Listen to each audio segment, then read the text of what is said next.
Hello everyone, and I am back with a sketchbook review. I just wanted to kind of go over some sketchbooks that I have used and that I have liked, and then I wanted to go ahead and tell you what my all-time favorite sketchbook is and why, and kind of give you more of an in-depth look at that sketchbook.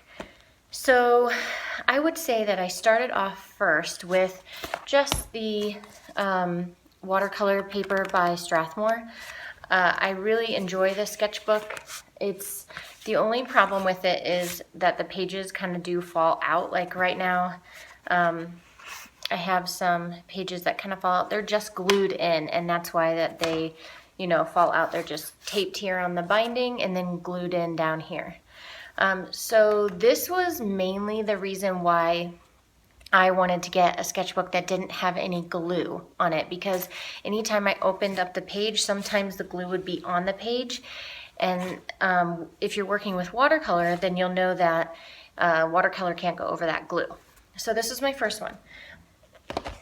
That was my first one. So my second one is by Strathmore too, but since I wanted to stay away from the glue, I went ahead and got a spiral bound. I've used this sketchbook many times. I like the visual journal. This one happens to be just smooth vellum surface Bristol paper. I also have used the regular watercolor paper, and I like both equally the same, but it does have a spiral. And after using this book a couple times, I realized that I want to do a double spread, and I don't want to have that spiral down the middle. So then I moved on and I started really looking into different sketchbooks and what I would like. And I came across Global Arts. Now I have a couple Global Arts. I have this one. This one has nothing, it has just regular paper in it. It says it's acid-free, 128 pages. It doesn't even, I don't think it gives you a weight on the paper. And I've used this a couple times. Like I think I filled up 2 or 3 books of that. So I really enjoy how the book is set up. Global Arts does a really good job at just how the binding is, how it does lay flat. I can get, it's hand bound, so there's no spiral.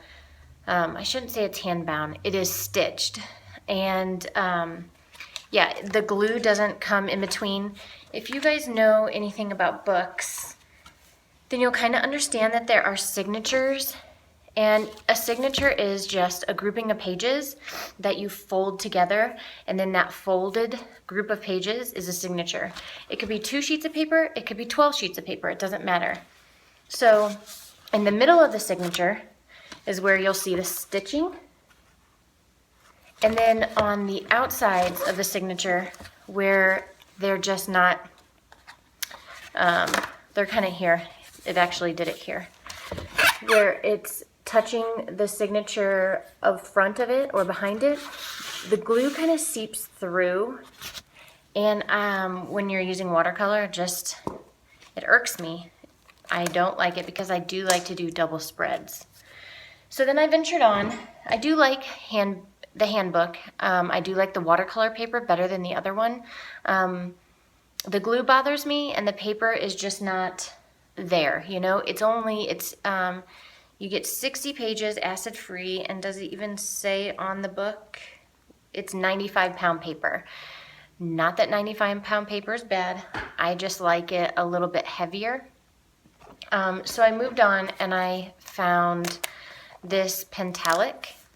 And I bought the small one for the Pentalic. It has a pen loop, which I think is really neat. That's a cool feature for this book. But it does the same thing with the glue. And this isn't, it doesn't do it to all the pages, just some. But it still has the glue problem.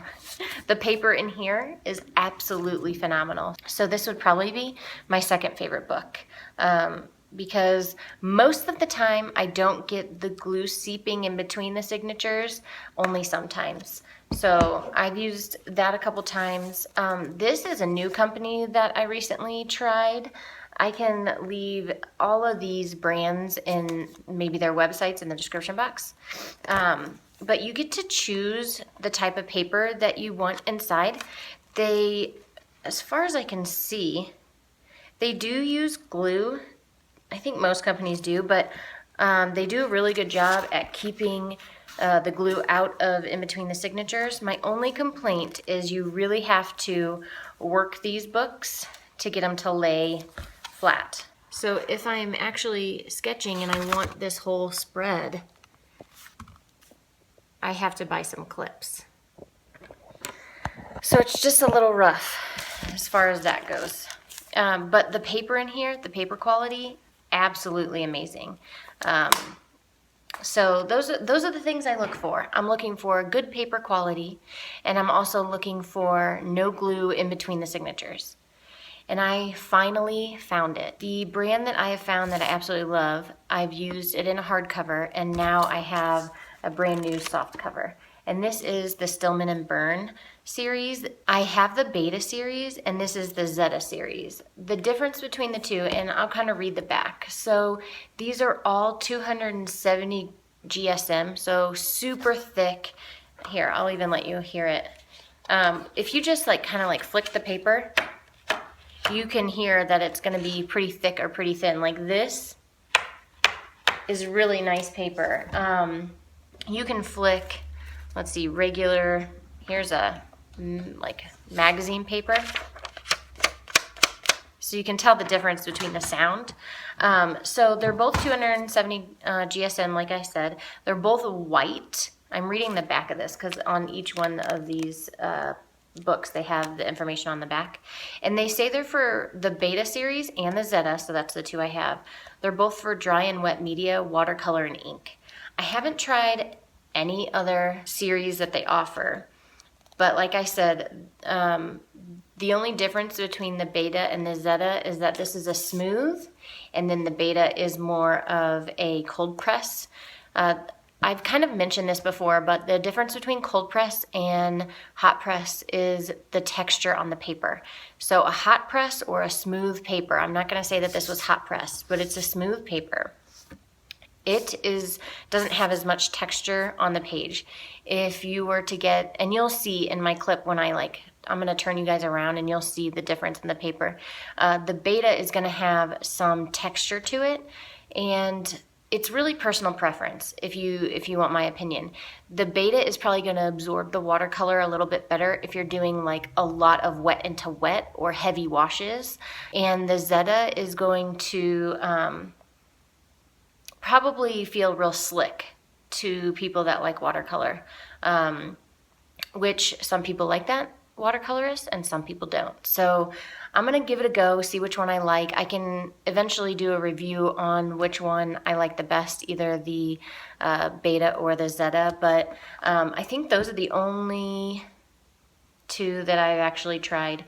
The other ones are the Alpha, and it's a heavyweight 150 GSM, and it's white medium grain. So they say that it can be good for dry media, light wash, and ink. And then the Beta, which we've already gone over. The Gamma is a heavyweight 150 GSM. It's ivory, so it's pretty much the sister to the Alpha. It has everything the same except for the paper is ivory. Delta is an extra heavyweight, and then it's 270 GSM, and it's ivory cold press. So that would be like the sister to the Beta. The only difference is that it's ivory. And then the Epsilon is a heavyweight 150 GSM white smooth. So it's very similar to the Zeta, but it is 150 GSM as opposed to 270 GSM. So it would not hold up to the watercolor as well. So that's why I went with the Zeta. So I am excited. I'm going to flip you around, and I'm going to kind of go over the difference and what it looks like to actually work in the book. I'm not going to work in a book, but I'll show you my images that I've actually done in the hardbound book, and I'll give you some more information. All right, so you're flipped around, and I just wanted to show you the awesomeness of the Stillman and Burn sketchbooks. So I have never had a soft cover, but I do have a hard cover right here, and they are just amazing because they lay completely flat, as you can see there. I mean, with any page that you open, even if this isn't in the middle, you know, this is your seam, it just is perfect. To the page just nicely. You can't even really tell where the seam is. I kind of have, every time I get a new sketchbook, especially by them, I just kind of open it up and flip through and give it a good bend. Here, I'll take this off. They are just so well made. So this one that I got for Christmas, this is the Zeta series.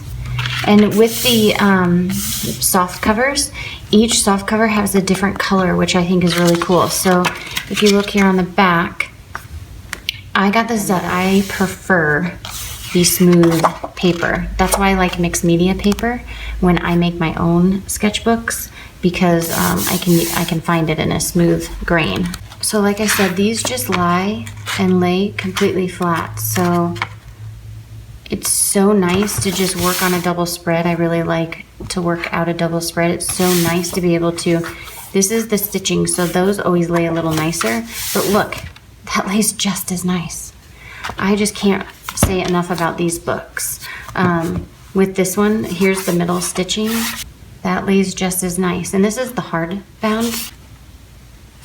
So I can't recommend these enough. These are my go-to sketchbooks, and I'm someone that makes my own sketchbooks. Here, I'll show you.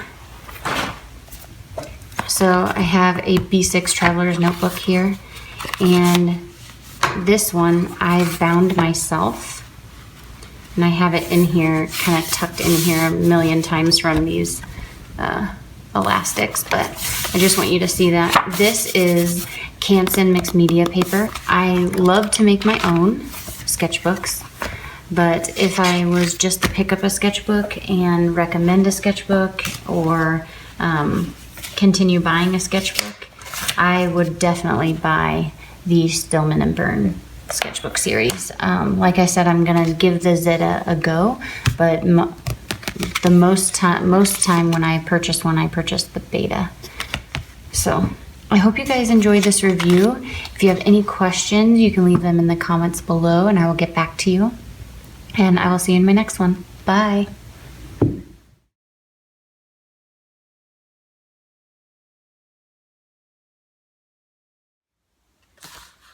Can't get it to lay flat.